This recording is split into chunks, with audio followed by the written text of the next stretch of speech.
Hey guys, you're in a nutshell with me, Ina. Samahan niyo akong himayin, busisiin ito pong bagong press release ng ESDC. Yung ESDC po ay ang Employment and Social Development Canada. Yan po yung ahensya ng gobyerno na nangangasiwa ng Temporary Foreign Worker Program. Isa po sa pangunahing trabaho ng ESDC ay siguruhing tiyakin na lahat ng stakeholders ng TFW program, both yung employers, saka yung mismo mga TFWs, ay compliant sa kanilang mga kontrata. On the part of the employers, for example, ESDC po ang nagko-conduct ng mga inspections. Ganyan, to ensure, tinatrato nyo ba ang inyong mga TFW ng tama? Okay. Anyway, so on July 9, 2026, naglabas po ng press release ang ESDC. Let me put it up. Yan. This has been carried by a number of news outfits. At mismong itong headline ang hinighlight ng karamihan. Let me read it. The Government of Canada highlights doubling of compliance monetary penalties under the Temporary Foreign Worker Program. So, binibida ng ESDC na, oy, talagang pinapatawan na namin ng penalty ang mas maraming employers na nakita naming hindi compliant sa TFW program. Okay, likely, ito yung mga employers na nakitang hindi sinusunod siguro yung kontrata nila with their workers. Okay, which is, it's a good thing. It's good news to me. It shows that ESDC is trying to show na tinututukan nito ngayon ang enforcement. Yan, enforcement ng existing rules of the TFW program. Dati, lagi kasi nating pinag-uusapan, naririnig mula dito sa Canada, is yung paghihigpit, pagbabago ng rules. 'Di ba? Siyempre, kailangan natin isipin, walang magagawa ang mas mahigpit na rules kung hindi naman sila ine-enforce. Diba? Yan ang isa sa mga biggest takeaways ko dito sa press release na ito. No? I think ESDC really wants to highlight the message na ito na siseryosohin na namin ang enforcement part. Okay. Anyway, sige. Bahagi nga ng enforcement. Ito na, mas maraming employers ang pinapatawan ng penalties at in fact, ayun na nga, dumoble daw.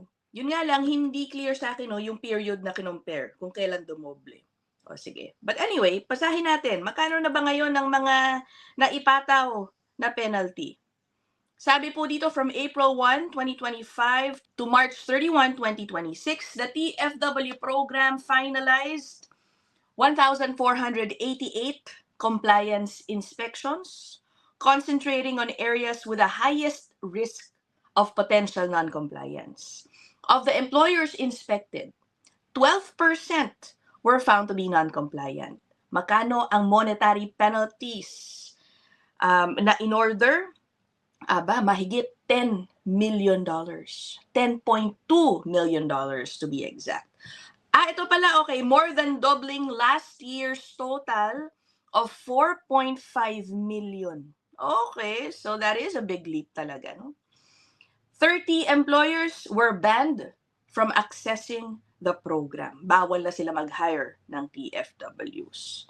O sabi dito, these results follow tightening measures that were put in place as of September 2024. Tapos, nakalagay din po dito paano hinigpitan since then ang TFW program. Okay, nagbigay rin po sila ng examples sa mga non-compliance violations na kanilang nakita. Sige, magbasa tayo ng isa, no? For example, may isa pong long-haul trucking company in Manitoba that was fined $240,000. Wow, ang laki. And it was banned from the TFW program for 5 years. Bakit? Anong violation? For failing to provide proper working conditions to workers, failing to comply with federal and provincial labor laws, and failing to provide required documentation to inspectors. Okay. Now, minsan ang mas magagandang storya nasa loob ng press release. Wala dun sa mismong headline. So now if you ask me, I think there is a better angle to this. Ito po yan, no? I see this primarily as a message sa employers. Yes, to some extent, sa mga workers din, ano. Siyempre, it's their way also to report na, o hinahabol namin yung mga abusadong employers. But more than that, I think this is a message to employers. Ano yung mensahe nila? Oy, huwag niyong gawing default hiring strategy ang pagkuha ng TFWs. That is my humble observation. And I will share with you direct quotes from the press release why I say that. Actually, bago ko basahin, yung nasa headline ko na yan, isa rin po yan, no? Related yan doon sa sinabi ko, no? May direct quote po dito wherein the ESDC is basically saying that they want employers to be less reliant on foreign workers. This is something that I don't think has been highlighted much. At least not yet. Parang hindi masyado lumilitaw ang soundbite na yan, kumbaga. Pero nandito siya. Puntahan muna natin yung mga direct quotes na sinasabi ko.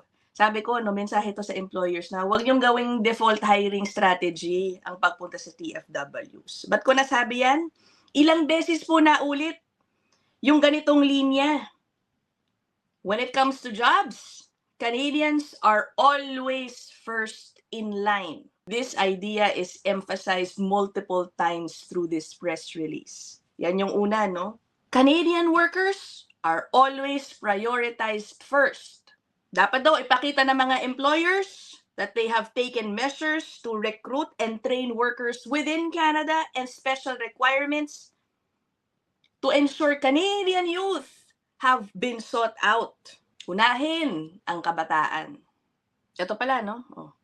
TFW program is a last resort option for employers who cannot find qualified Canadians and permanent residents to fill job vacancies. Meron ding pinrovide na direct quote from the Minister of Jobs and Families, Ms. Patty Hadju. Ano yung quote na pinapayagan nilang gamitin ng mga news articles? Ito po. The TFW program is a last resort measure for businesses. It is no substitute for Canadian talent, and its misuse will never be permitted. So put all those sentences together, I think it's clear na sinasabi nito sa mga employers na unahin ninyo ang mga taga dito. Nababantayan na sila ng husto, okay, if talagang sinusunod nila yung pangunahing guideline ng TFW program na nagsasabing pwede ka lang naman talagang kumuha ng TFW kung wala ka na talagang mahanap na local candidate. Alright?